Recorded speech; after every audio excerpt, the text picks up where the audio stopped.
Major challenges that needs to be addressed to effectively deal with India energy crisis and how can they be overcome.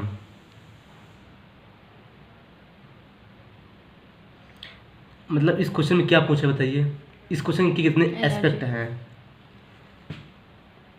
Challenges हाँ to be addressed और energy crisis इसका central point है, जिसके challenges लिखने हैं और कैसे उसको ठीक किया जाएगा. ओके तो इसका इंट्रो अब क्या लिखे हैं? The ongoing technological advancement and modernisation led to increase in energy demand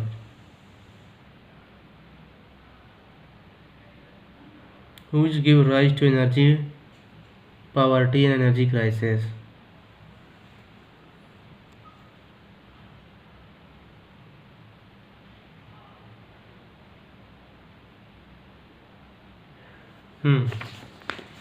You see my introduction and yours introduction.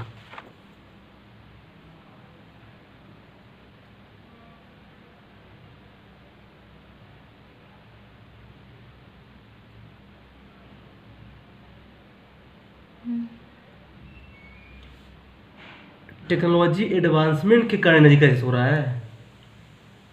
नहीं, पॉपुलेशन ग्रोथ के कारण बढ़ रहा है एनर्जी क्राइसिस, क्योंकि पॉपुलेशन की डिमांड बढ़ रही है और दूसरी चीज़ कि कंज्यूमरिज्म कल्चर बढ़ रहा है, लोग जो है बहुत ज़्यादा कंजम्पशन बेस्ड हो गए हैं. आप लिखिए टेक्नोलॉजी के एडवांस के कारण हो रहा है.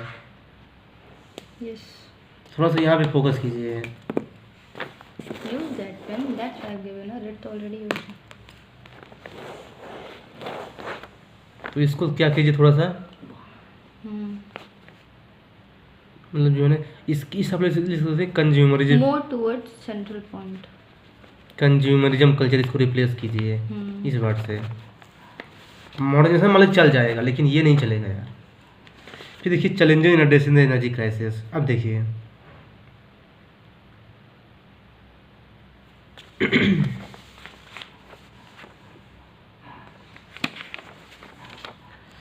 अब देखिए क्या है ना, मैं भी वही चीज़ लिखा हूँ, लेकिन देखिए मेरा देखिए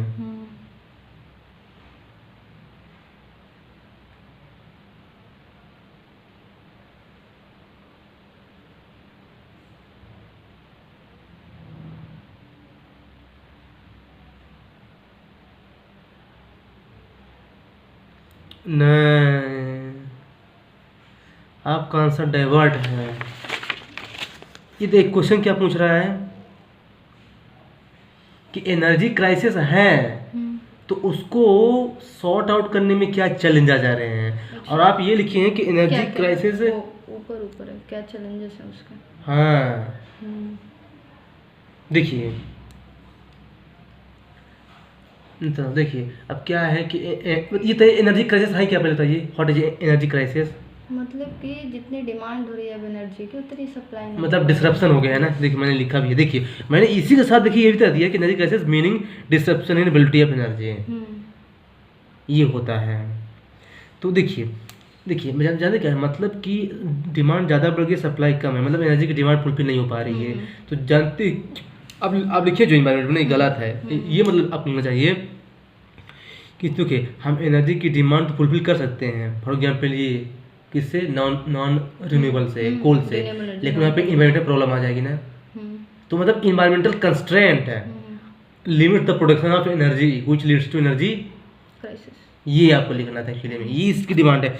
ये ना कि जो है ना कि मतलब जो ये तो हालांकि हो गया, ये तो कुछ भी लिख देता है ये बेसिकली. हाँ देखिए इसने लिखा भी है यार, इन्वायरमेंटल कंस्ट्रेंट, ये देख लिए, ये देखिए इन्वायरमेंटल कंस्ट्रेंट यार, चेक करने का थोड़ा सा. तो देखिए इसे देखिए हमने डिवाइड कर दिया पॉलिटिकल में. देखिए क्या जियो पोलिटिकल इनस्टेबिलिटी, देखिए लाइक वार, यूक्रेन रशिया, एनर्जी क्राइसिस. तो थोड़ा सा देखिए चीज़ें वही हैं, बस क्या चीज़ों को थोड़ा सा क्या करना है, रिफाइनमेंट, रिप्रेजेंटेशन थोड़ा. हाँ आपको बता था नहीं, मतलब बेस्ट पेस्टल पर चीज़ें फॉलो करना है. तो ये है, चूँकि जानते क्या है, अभी जो है अभी मैं एक दोस्त से मिला, तो वो तीसरी बार जो है लिख रहा है, MPPSC का मेंस इसमें चल रहा है ना, तो हर बार प्रिंट निकाल लेता है. अच्छा. यार मेंस तीनों बाल अटक है. इस फिर देर बोला देखता हूँ यार, बोला कि यार मेंस निकाल ही नहीं रहा यार, बोला कि यार आंसर निकाल ले. बोलो कि अच्छी गाइडेंस नहीं है मेरे को आंसर राइटिंग की। मैंने कुछ बताया उसको कैसे ऐसे करना है, तो हाँ कुछ कोशिश नहीं किया उसने ना कहीं। तो इसलिए भाई क्या है ना, मेंस जो है ना उससे निकलेगा, मतलब ऐसे नहीं निकलेगा मेंस। अब देखिए major needs to be taken. अब देखिए इसमें क्या लिखे हैं आपके, रिसर्च एंड डेवलपमेंट,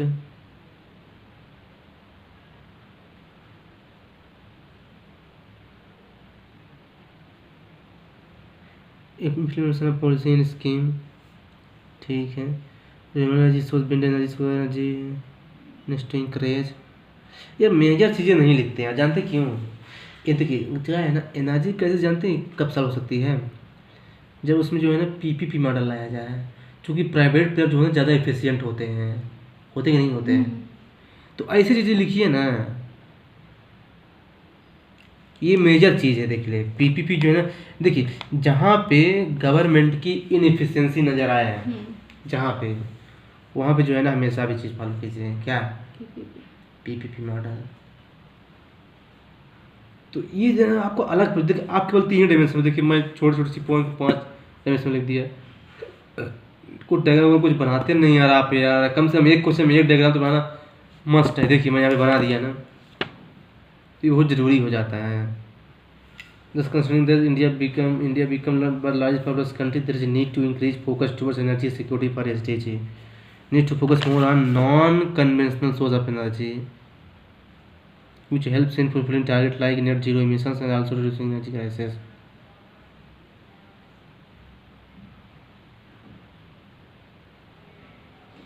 ये तो आप ऑलरेडी यहाँ लिख चुके हैं यार, कि जो है ना रिन्यूएबल एनर्जी में फोकस करना है मेजर्स में, फिर भी यहाँ पे लिख रहे हैं कि needs to focus on non conventional. बात एक ही ना है, बस लैंग्वेज चेंज कर रहे हैं आप। नॉन कन्वेंशनल और रिन्यूएबल एनर्जी एक ही तो चीज़ है, उसे पुलिस बना रहे हैं क्या एग्जामिनर को? नहीं पुलिस क्यों, जो याद है वो लिख दिया।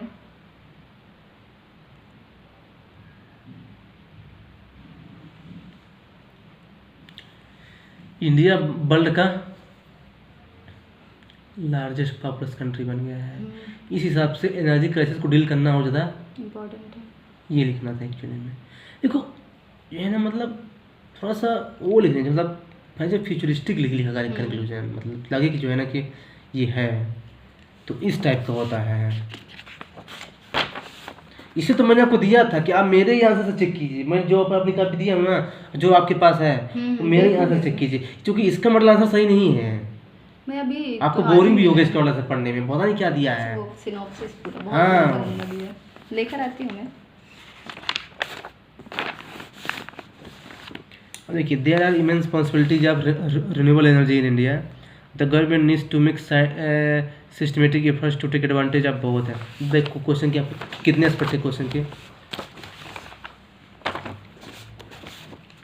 पहले तो रिन्यूएबल एनर्जी की पॉसिबिलिटी, फिर गवर्नमेंट के efforts to reap that benefit.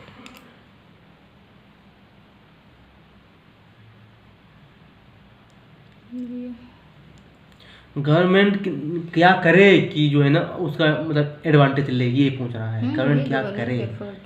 हाँ immense possibilities of renewable energy in India, immense possibilities of renewable energy in India, है ना। देखिए इसमें आप क्या कर सकते हैं, देखिए आप क्या लिखे, India being nation of large coast line and tropical location with the immense वो तो समझ ही नहीं आ reserve lithium hydride possibility of renewable energy.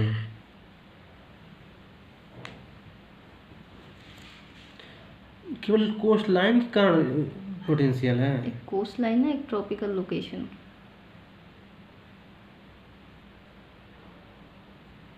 Lithium minerals है बायोटियम। देखिए due to high demand for energy in India, population growth and increasing negative consequences due to renewable source of energy, there is high focus on renewable source of energy. देखिए मैंने ये लिख दिया है कि हमें रिन्यूएबल सोर्स ऑफ एनर्जी की ज़रूरत है, क्यों पड़ी है? दो चीज़, एक तो पॉपुलेशन ग्रोथ बढ़ रही है, दूसरी चीज़ जो है ना non renewable source of energy के नेगेटिव कंसिक्वेंसेज, ये दो चीज़ हमको लीड कर रही किस तरफ है, रिन्यूएबल एनर्जी की तरफ। मतलब उसका बैकग्राउंड लिख दिया है, तो मतलब ठीक है, मतलब वो है ठीक है, मतलब immense possibility of renewable energy in India है।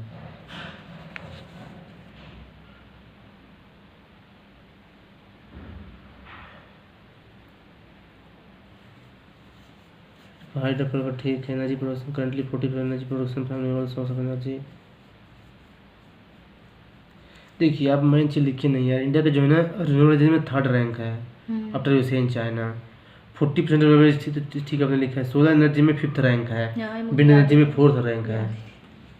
यस, मुझे एक डाटा याद है, electricity consumption production 3rd number. ये तो ठीक है मालिक पॉइंट आपका कि जो है ना कोस्ट लाइन वाला ठीक आपने लिखा है कि कोस्ट लाइन जो है। आप भूल गया, कोई भी आंसर सही गलत नहीं है, ज़्यादा कम सही होगा। तो मैंने क्या बोला, मैंने कि कोई गलत बोला कि क्या है ना कि आपको जो है ना उसके रूल बोल रहा हूँ ना बेटर के लिए। हाँ, मैं समझ रही हूँ। तो कोस्ट लाइन, लोग कोस्ट लाइन क्यों लिख दिया, लेकिन इट इज़ देयर क्योंकि एनर्जी तो बहुत बहुत सी जगह। Government systematic efforts to take advantage of them. अब ये गवर्नमेंट का एफर्ट जो है ना उसका एडवांटेज लेने के लिए एक पॉलिसी मेजर है। देखिए effective implementation of schemes like PM Kusum है, नेशनल ग्रीन हाइड्रोजन मिशन है, सोलर पार्क स्कीम है, national solar wind hybrid policy है। देखिए फिर टेक्नोलॉजिकल एडवांसमेंट है, पीपीपी मर्द देखिए फीस या पीपीपी मतलब favourable government policy like PLI scheme. आपने क्या लिखा है क्या क्या स्टेप है? बिल्कुल डाइवर्ट हो गया आपका ये। सिर्फ रिन्यूएबल इसे कहते हैं ना पेज भर के बाद आंसर नहीं मिलेगा आपको, इसमें 1 नंबर जल्दी मिलेगा एग्जाम में। रियलिटी बताओ। देखिए ये नहीं पूछे गवर्नमेंट ने क्या क्या मेजर लिया है। Government needs to make systematic efforts to take advantage of them. तो आप ये लिख दीजिए कि जो गवर्नमेंट की एग्जिस्टिंग स्कीम है उसको इम्प्लीमेंट करना, पीपीपी मॉडल लाना और रिसर्च एंड डेवलपमेंट लाना, पीएलआई स्कीम इसमें इम्प्लीमेंट करना, रिवार्ड एंड पनिशमेंट अप्रोच लाना। ये अच्छा है, रिवार्ड एंड पनिशमेंट अप्रोच है, ये आप लिख सकते हैं।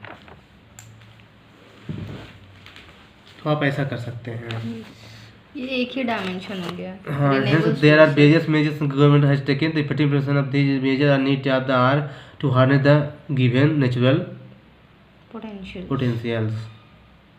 ऐसा है, ये एक ही डायमेंशन हो गया ना रिन्यूएबल एनर्जी का, केवल एक डायमेंशन। और डायमेंशन में जो है ना आपने कवर नहीं किया ना उसका इफेक्टिव इम्प्लीमेंटेशन, आपने केवल स्कीम का नाम लिख दिया है एक्चुअली में। कैसे इफेक्टिव होगा वो नहीं। तो क्या लिखते थे आपके दिमाग में नहीं याद है क्या पूछा है क्वेश्चन? आएगा धीरे धीरे आएगा। अब देखिए उसने बताया भी नहीं कि क्या आपका मिस्टेक है। देखिए क्या बताया उसने, वो तो बस पॉलिसी का नाम लिख रहा है और एक्स्ट्रा लिख दिया है। हाँ विंड सोलर वही ना, इसका आंसर जो है ना इसका जो चेक करता है ना ज़्यादा इसमें ध्यान मत दीजिए। वो क्या है ना वो खुद पुलिस रहते हैं, मैं बता रहा हूँ। नहीं तो अगर होशियार होते तो सिलेक्शन हो जाता उन्हीं का, क्योंकि जो फैल है वही तो चेक कर रहे हैं काफ़ी। ऊपर से पीआईएल लिख दिया। हाँ PIL है ना। हाँ देखिए पीएलआई को पीआईएल लिख रहा है वो। कोई बात नहीं, कोई नहीं। अब देखिए explain the dispensation of cotton textile industry in India and mention factors which influenced it. Yes, मतलब कॉटन डिस्ट्रीब्यूशन और factors responsible. Dispensation of cotton industry मतलब कि कहाँ कहाँ वितरण है and mention factors of mention factor which influenced it. अब देखिए ठीक है, अब India is country of agrarian economy.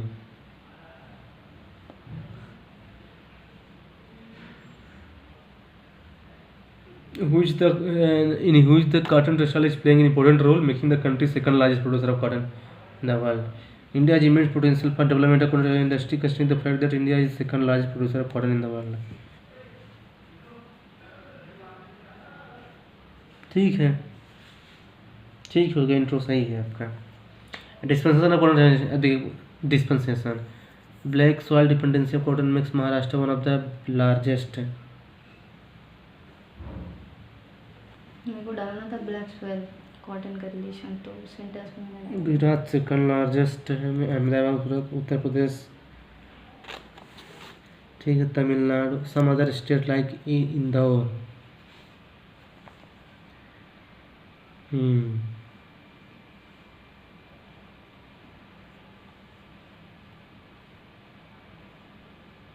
ठीक है, इसमें आपको मैप, अच्छा मैप बनाए हैं, ठीक है।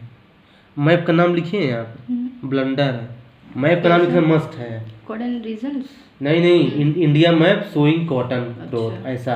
क्योंकि देखिए मुझे ऐसा लगता है कि जो भी आप डायग्राम बनाए ना उसका नाम जरूर लिखते हैं। ओके। फिर फैक्ट्री इन्फ्लुएंसिंग कॉटन इंडस्ट्री क्या है, वो तो वही है, रॉ मटेरियल्स, ब्लैक सॉइल जैसे समय, fire production, cheap labour, capital market, ठीक है।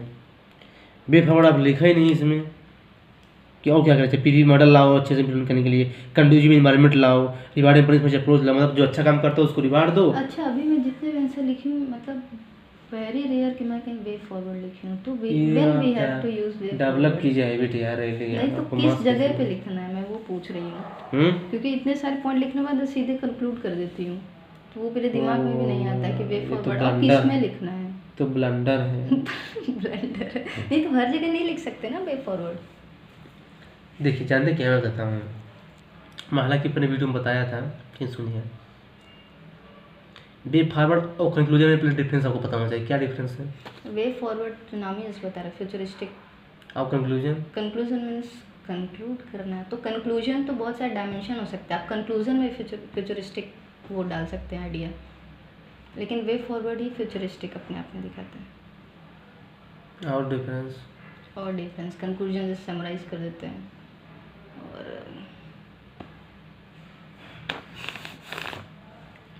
देखिए मैं तो जनरली कंक्लूजन जो है वो एसडीजी और कोई एग्रीमेंट है इंटरनेशनल, उससे रिलेट करके लिख देती हूँ, या फिर ऊपर जो लिखा उसको ही फिर से रीफ्रेम। देखिए ठीक है, लेकिन क्या है, चूँकि देखिए आंसर जो है ना बेटर लिखना होता है, इतना कंपटीशन है। देखिए तो देखिए जानते क्या है, कंक्लूजन वो होता है ना, इसमें मतलब बे फॉरवर्ड आपने लिखा कि इंडिया को क्या क्या करना चाहिए फ्यूचर में, और कंक्लूजन ये होता है कि अगर इंडिया कर दिया ये तो इंडिया कहाँ पहुँच जाएगा, उसका रिजल्ट लिखा रहता है कंक्लूजन में। और बे फॉरवर्ड में लिखा रहता है कि क्या इंडिया को करना चाहिए, ये ध्यान रखिएगा। तो जैसे अब बे फॉरवर्ड जानते क्या, देखिए अगर क्वेश्चन नहीं भी पूछा ना तो तब भी बे फॉरवर्ड आप ले सकते हैं, क्योंकि देखिए आप सर्विस में जा रहे हैं ना, तो क्या है ना, आपसे मतलब you are suppose to have a solution. तो देखिए चूँकि देखिए कोई भी क्वेश्चन अगर पूछता है तो वो समस्या से पूछता है, समस्या क्या है। तो आप जब इसमें तो चाहे पूछे ना पूछे, आप 2-3 लाइन जो लिख सकते हैं, उससे एक पॉजिटिव एनर्जी कि चलो इसके पास कुछ सोल्यूशन भी है। अच्छा, तो कोई जैसे प्रॉब्लम में जब आए तो वहाँ वे फॉरवर्ड डाल दो। हाँ, प्रॉब्लम में है तो व्यवहार तो लिखना ही है, पर अगर नहीं पूछा ना तब भी जैसे इसमें क्या पूछा नहीं, फिर भी मैंने लिख दिया लास्ट में 2-3 लाइनें, देख लीजिए इसमें क्या टाइम लगेगा, बस ऐसे बनाया जैसे लिख। तो कहीं ना कहीं जो है ना मुझे उसका अगर मुझे इसका आधा मार्क्स भी देगा ना तो हो गया। अच्छा, एनर्जी क्राइसिस तो उसमें वे फॉरवर्ड में लिखा ही होगा शायद, इसमें तो ऐसे तो है। अब देखिए इसमें खुद सोल्यूशन लिखा है, मैं तो क्या लिखूंगा बे फॉरवर्ड, क्योंकि सोल्यूशन तो बे फॉरवर्ड है। अब क्या पुलिस में फिर से लिखूंगा बे फॉरवर्ड, ऐसा है। हाँ, cotton analysis is important labour which needs to be diversified and needed more advancement and technical equipment। जानते क्या कॉटन टेक्सटाइल इंडस्ट्री क्यों इम्पोर्टेंट है इंडिया में, cotton labour intensive, labour intensive बहुत जॉब देता है वो। which is the second largest employment, textile है कि रेलवे है, after agriculture, first is agriculture और सेकंड टेक्सटाइल। रेलवे कितने एम्प्लॉयमेंट देता है रेलवे, मतलब in primary sector it is textile no. हाँ ऐसा स्पेसिफिकली है। हाँ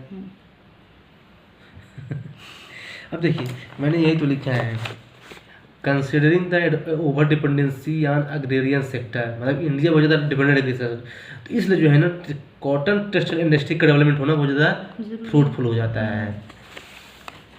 मतलब hit the nail at the head, क्या बोलते हैं,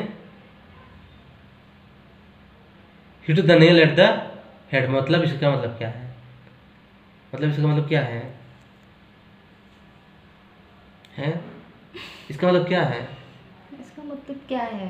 hit the nail at the head, मतलब टू द पॉइंट सीधे काम करो।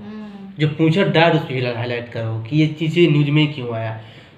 उसने वो जो है ना वो iron iron and steel steel industry पूछ सकता था, कोर्ट ने क्यों पूछा जानते क्यों? क्योंकि सेकंड लार्जेस्ट एम्प्लॉयमेंट की बारे प्राइवेट सेक्टर।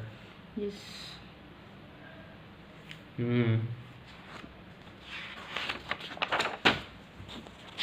इसलिए आपको एज ले रहा है क्योंकि रैंक चाहिए ना।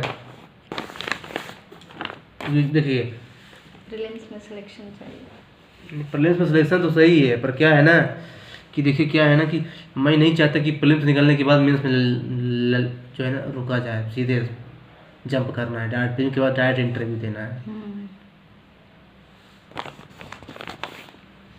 क्या बोल रहा हूँ मैं? प्रीलिम्स के बाद डायरेक्ट इंटरव्यू। Leap jump. जैसे लोग क्या करते हैं प्रीलिम्स निकालते हैं रट के, मेंस में लटका हुआ इतनी लगा था 3 बार मेंस लिखा लटके हुए हैं। तो ऐसा नहीं होना चाहिए। देखिए India's river have the potential to generate about 100 gigawatt of hydroelectricity. Therefore, it can play an important role in meeting the energy requirement of India. What are the challenges the government is facing to ensure this? The challenges that government is facing to ensure this.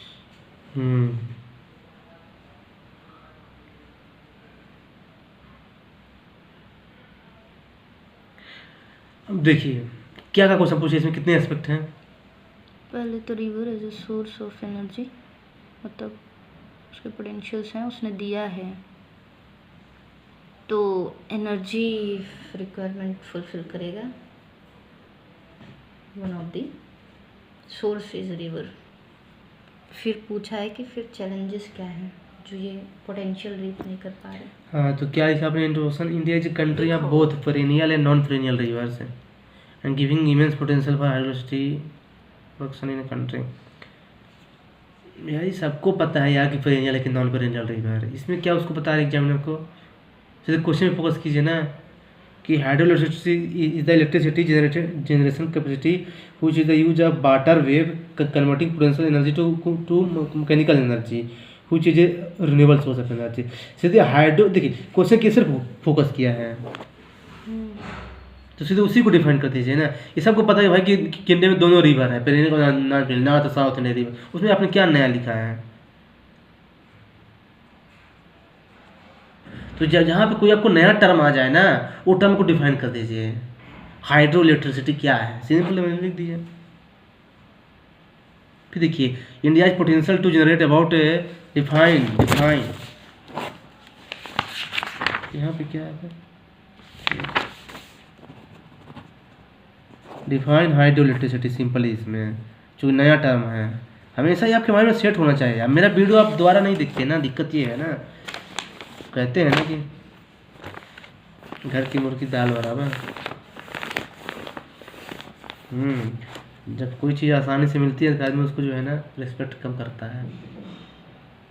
नहीं focus करूँगा। India's potential to generate about 100 gigawatt hydro electricity. अब देखिए अब potential लिखना, देखना आपको क्या लिखा होगा। बल्कि fifth largest hydro power generation capacity, ठीक है। रिवर्स हाँ यहाँ भी लिखना था पेरिनियल रिवर, यहाँ भी फालतू लिखे हैं यार। बताइए आपके यहाँ पे क्या क्या डिफरेंस रहेगा बताइए? आपको यहाँ पे 0 मार्क्स देगा 100% एग्जामिनर। यहाँ पे लिखना था कि इंडिया में, देखिए मैंने लिखा भी है पेरिनियल रिवर गंगा है ना, यहाँ पे लिखना था पीपल अवेयरनेस अच्छा है, लो कॉस्ट है, सिटीजन लो कॉस्ट प्रोडक्शन है, ठीक है। फिर देखिए role of hydro electricity meeting energy requirement of India है क्या है? High demand for energy, India become one largest producer country which can be better with hydro electricity, low cost है, easily accessibility है, लेस एनवायरमेंटल कंसर्न है, net zero emission है, ठीक है। Distribution of energy to almost same. थोड़ा writing सुधारिए आपने, थोड़ा writing सुधारिए अपना। इतनी अच्छी तो राइटिंग है। अब काट पीट क्यों कर देते हैं यार आप? अरे तो अभी तो आप देखिए मैंने कहीं काटा है? तो आपकी आदत है सर, मैं तो अभी लिखना शुरू की हूँ तो बहुत से जगह मैं काटती हूँ, आप देखिए 26 साल के हो गए अभी, अब लिखना शुरू किए हैं। 26 की नहीं हूँ, आप होंगे 26 के। अच्छा तो 28 के हैं। 38। सही है, इसमें 38 बता रहे हैं, सही है। 38 की हूँ मैं।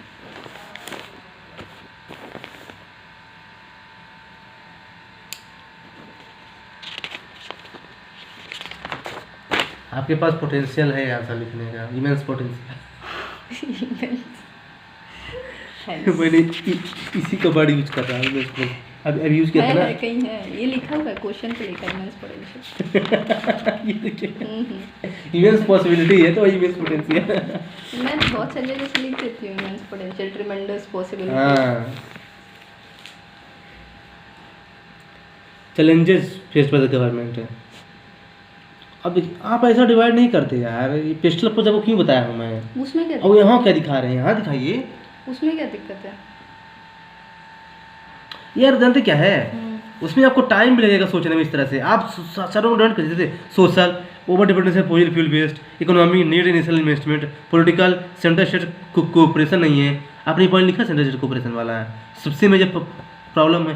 देखिए आपके पूरे पॉइंट जो है ना, आपके पूरे पॉइंट जो है ना, जानते कहाँ कहाँ घूम रहे हैं कि इन्वायरमेंट और इकोनॉमी में। बस आपने पॉलिटिकल लिखा ही नहीं कि सेंट्रल स्टेट में जैसे कोऑपरेशन की कमी है, सबसे बड़ी प्रॉब्लम हो रही है इसमें।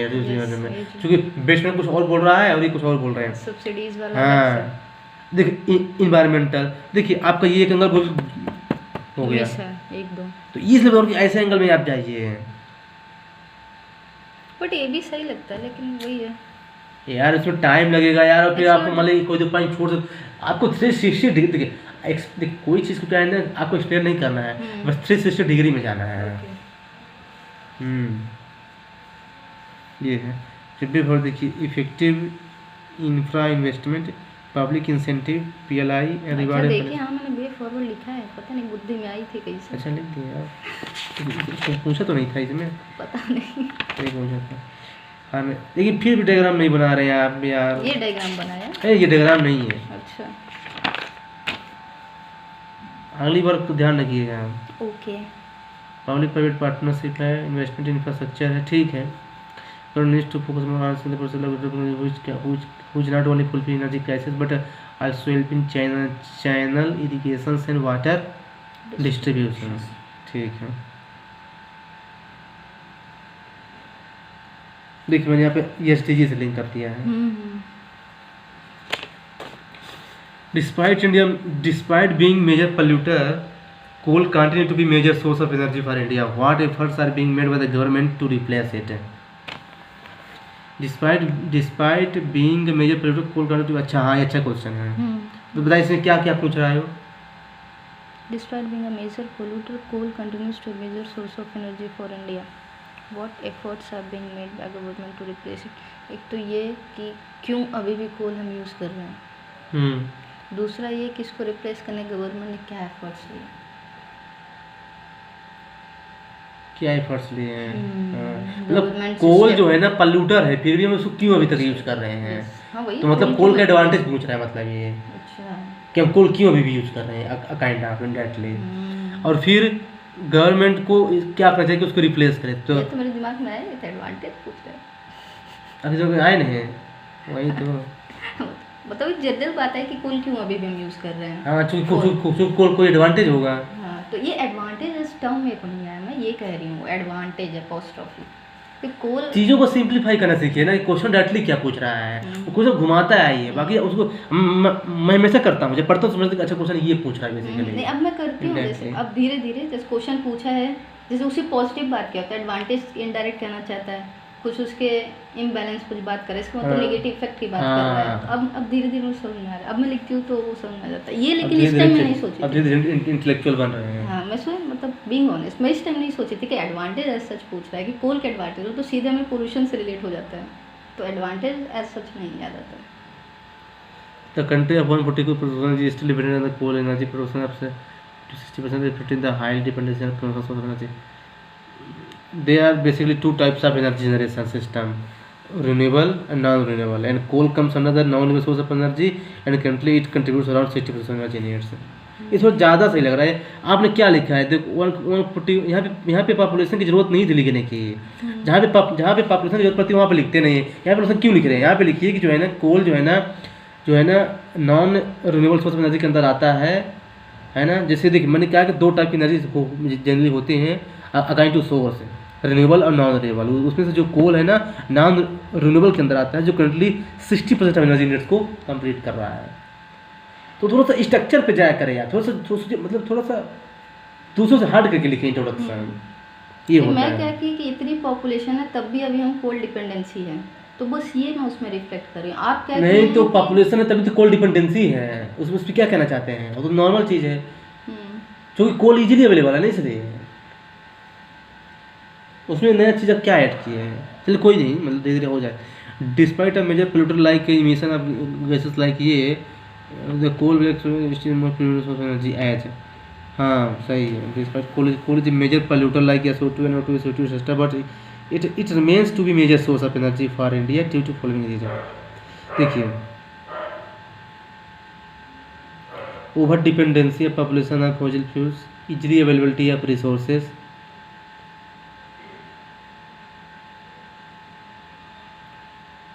गुडवाना land source fourth largest coal reserve globally, fourth largest reserve है। देखो सबसे पहले जानते हैं कि रिजर्व फोर्थ लार्जेस्ट में है, तो जो है ना हर जगह मिल जाता है।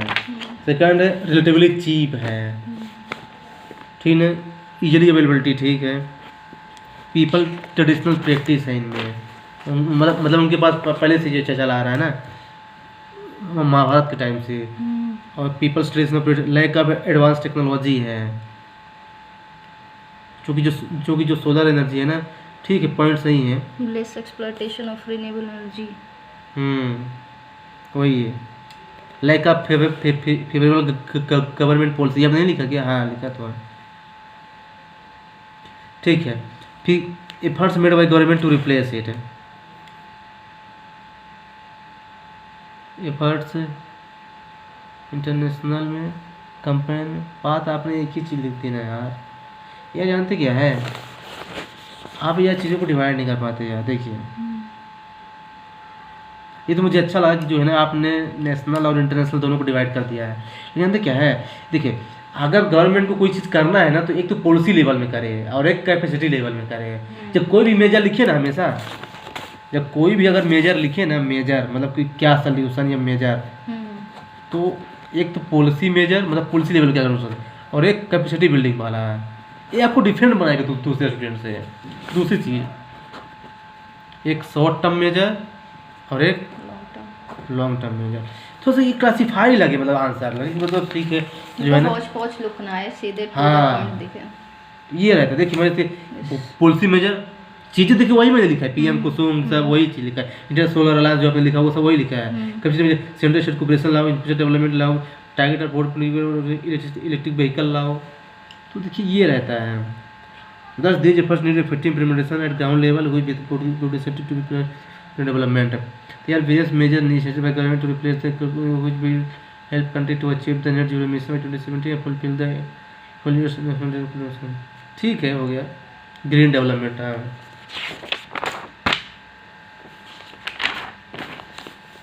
Explain the major reason for low productivity of Indian agriculture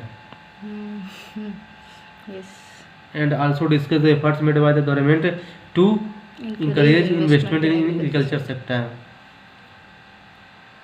major reason for the low productivity of Indian agriculture, मतलब associated reasons. Then what are the efforts? तो देखिए India which in agrarian economy has large scale population dependence on it, productivity of agriculture which refers to agriculture production per unit of area is low. अब India is a country of rural economy in which agrarian sector is significantly और population is directly dependent on agriculture activity. वो तो already पूछा है यार, वो तो उसको वो कर दिया verified.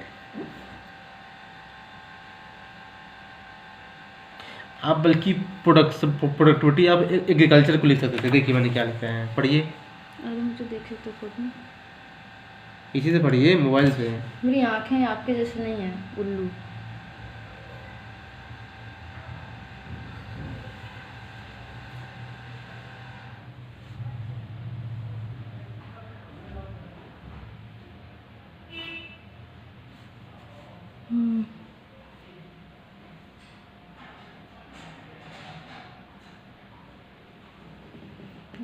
have defined productivity as well.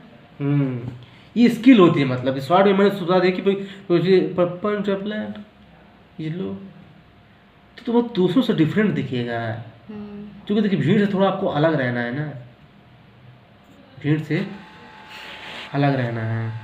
तो ये है, तो the reason for low productivity in agriculture, देखिए क्या रीजन है, क्या रीजन है बताइए। तो लैंड ही नहीं है, बड़े बड़े मार्जिनल स्मॉल फार्मर्स है, स्मॉल लैंड होल्डिंग्स है, टेक्नोलॉजी। अब देखिए यहाँ पे लिखने की ज़रूरत नहीं है, ये क्या लिखा आपने फालतू, यहाँ पे क्या लिखने की जरूरत है यार, ये अब बॉडी पार्ट है, ये बॉडी पार्ट में नहीं पूछा है ये, तो सब इररिलेवेंट चीज़ को बाहर निकालना है आपको। Small land area, fragment land, small farmers less than 1 hectare of land holding, marginal farmers less than 2 hectare land holding, crop diversity is less, prevalent crops wheat rice but largely dependent on traditional practice, economical less investment। अच्छा political आपने कुछ लिखा ही नहीं यार भाई, lack of political will भी तो है यार, सबसे बड़ा रीजन है एग्रीकल्चर को लैक पॉलिटिकल विल। यहाँ राम मंदिर की इशू बना रहे हैं इलेक्शन का, सोचिए अभी इस साल इलेक्शन है तो राम मंदिर स्थापित कर रहे हैं, सोचिए कभी एग्रीकल्चर बना है इशू पॉलिटिक्स में कि चलो चलो इस बार एग्रीकल्चर बनाते हैं अपना पॉलिटिकल मैनिफेस्टो। तो ऐसा लिखिए ना कि पॉलिटिकल विल है, वेंडेटा पॉलिटिक्स इसको बोलते हैं, मतलब कि जो है ना बस अपने बेनिफिट के लिए पॉलिटिक्स करना, ये अच्छा टर्म है, वेंडेटा पॉलिटिक्स बोलते हैं। वेंडेटा, हाँ VENDET इसको बोलते हैं, मतलब कि पॉलिटिक्स अपने बेनिफिट के लिए करना, उसको बोलते हैं वेंडेटा पॉलिटिक्स, मतलब वो जैसे पॉपुलिस्ट मेजर वाला। हाँ ऐसा कर सकते हैं, ये जनरली द हिंदू में यूज होते हैं, मैंने वहीं से सीखा था इसको, जो मैं एडिटोरियल सुनता था। तो अब देखिए मैंने लिखा टेक्नोलॉजिकल में मैंने लिख दिया है, जो है टेक्नोलॉजिकल आपने लिखा ही नहीं यार, lack of advancement technology like drone and other से इजराइल यूज कर रहा है। यहाँ लिखा इकोनॉमिकल, अच्छा लिखा है वहाँ पे ट्रेडिशनल। सोशल में आपने लिखा, अच्छा स्मॉल फार्मर लिखा है, लेस पॉलिटिकल, वही है, तो थोड़ा चीज़ों को क्लासिफाई कर दीजिए ना यार, पेस्टल अप्रोच लगा दीजिए यार, चीज़ें वही रहती हैं। अब देखिए मेरा भी चीज़ें ऑलमोस्ट वही है, पर देखिए मैं जब देखेगा ना तो उसको ज़्यादा अच्छा लगेगा, अच्छा ये सोशल में लिखा है, इकोनॉमिक पॉलिटिकल टेक्नोलॉजिकल में ऐसा रहता है। थोड़ा इस चीज़ को मैं आपको कॉपी क्यों दिया हूँ, रखने के लिए अचार है, वो रखे हुए तो चार अब दिए हैं तो खाएंगे। हाँ तो अगली बार ध्यान रखिएगा, यस वो फॉलो करना है यार, यार मुझे रैंक चाहिए।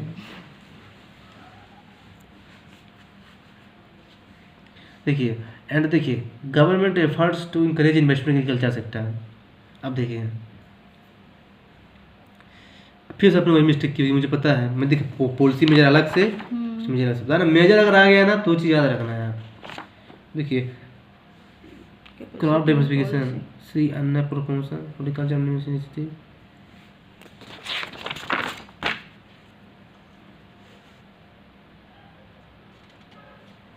ये बहुत जनरल पॉइंट लिख दिया आपने यार। मेजर चीज जानते क्या लिखा है एग्रीकल्चर एक्सपोर्ट पॉलिसी, एक्सपोर्ट के लिए पूछा है ना, आप डाइवर्सिफिकेशन क्या लिख रहे हैं, तो ठीक है, वो तो सेकेंडरी पॉइंट है, ये देखिए ना लिखा होगा वो भी। कैपेसिटी में देखिए एग्रीकल्चर इंफ्रास्ट्रक्चर फंड लिखा है, ये सबसे मेजर चीज लिया है इंडिया गवर्नमेंट ने, एग्रीकल्चर इंफ्रास्ट्रक्चर फंड। हाँ ट्रेफेड है, क्रेडिट कार्ड है, इनाम, एग्रीकल्चर एक्सपोर्ट पॉलिसी। एक मिनट,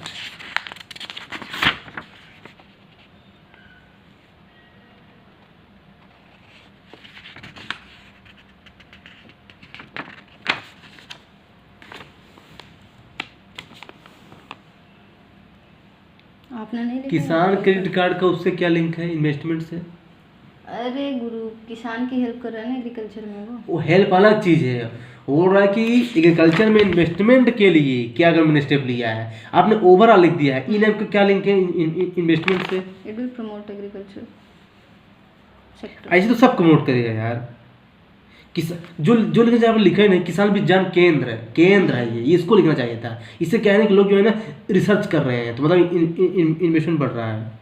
नाबार्ड लिखिए ना, जो जो जो कि एग्रीकल्चर के लिए काम कर रहा है, फंडिंग प्रोवाइड कर, ऐसे से लिखना चाहिए था आपने। एग्रीकल्चर इन्वेस्टमेंट अच्छा लिखा है, तो मतलब ऐसे तो जानते क्या, देखिए पेज भरने से मार्क नहीं, जो क्वेश्चन पूछे ना वो जो आपको आता है वो कभी मत लिखिए, जो देखिए मतलब जो डे बाई डे बहुत टफ हो रहा है यूपीएससी एग्जाम निकालना, क्योंकि हर आदमी जो है ना आज के में वो चला गया, दोज डेज हैव गॉन कि जब कोई इसका नाम नहीं जानता था यूपीएससी का।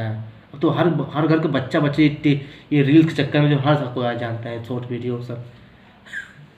जिससे सावधान हो जाइएगा सिलेक्शन लेना है तो ये है। बाकी ये चीज़ जरूर फॉलो कीजिएगा, आपको यूनिक बता रहा हूँ। 10 various provision have been made by government, ये मत लिखा कर कि base provision have been made, वो तो आप लिख दिया ना कि base provision have been made है। ये कॉलेज लेवल पेपर हो गया है। देख मैंने क्या लिखा है, this government efforts need effective implementation at ground level for realisation of agriculture capacity in India. Realisation अब हाँ ठीक है, मतलब वही है जैसे क्या है, इसलिए आपको टाइम भी जा रहा है ना। आप क्या ना फालतू चीज़ें लिखते हैं, काफ़ी चीज़ें लिखते नहीं कभी कभी, तो वही थोड़ा सा आपको करना है चीज़ों को। ऐसा तब कर पाएंगे ना जब आप जो है ना वो करेंगे। To deal with energy crisis in India it imperative to reduce the dependency on import of energy sources.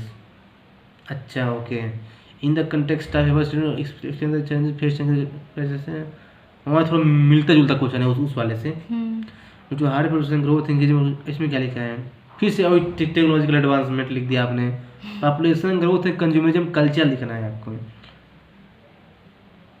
तो राइट दोस पॉइंट ना हियर। वहाँ पे लिख दिया ना, आप बस बैठे रहिए, मैं लिखता हूँ। पॉपुलेशन ग्रोथ है और कंज्यूमरिज्म कल्चर, ये में मतलब सीधे hit the nail at the head कीजिए, मतलब सीधे टू द पॉइंट लिखिए। मतलब ये मेरे टीचर थे ना, उनका ही फेवरेट पार्ट था, hit the nail at the head. हम लोग ये मतलब रटवा दिए थे टर्म ही, ये मतलब प्रोवर्ब्स है, मतलब hit the nail at the head, मतलब टू द पॉइंट सीधे काम करो। तो ये है, ये तो बस क्या है ना बताता क्या, उसी को एक्सटेंड करता है बस, कुछ नहीं किया। इधर लिखा है कहीं मैंने उसी को फिर दिखे लिखा है ग्रेजुएशन फंड रिपीट किया, दिखेगी रेड रेड। वही बता रहा हूँ कि इसका मॉडल आंसर, इसके आंसर इस पर कभी मत जाइएगा। बस क्या है ना, हाँ वो मैं देखा हूँ ना, मैं तो बस उसको प्रैक्टिस के लिए लिख देता हूँ।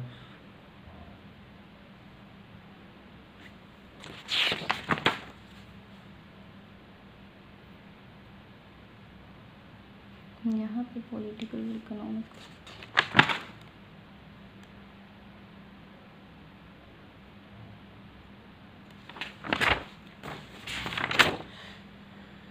so they need to listen for the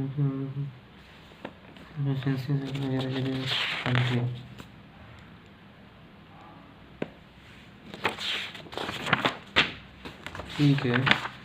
challenges interlink के एनर्जी क्राइसिस, क्या क्या चैलेंजेस आएंगे? अलग अलग सेक्टर का लिखा है। सोशल में लाइक का कुछ इन्वायरमेंटल में कंस्टेंट, वही क्वेश्चन वाला मैच कर रहा है उससे। देखिए फिर से मैंने इसको क्लासिफाई कर, देखिए अब मेरा जो एग्जामिनर चेक करेगा जो 60 साल का पर्सन, उसे तुरंत दिखेगा अच्छा सोशल ये लिखा है, आपको ढूंढे अच्छा आपने लिखा है इसमें political infrastructure energy environmental concerns नहीं, इन्वायरमेंटल कंस्ट्रेंट। वो कंस्ट्रेंट है बेसिकली।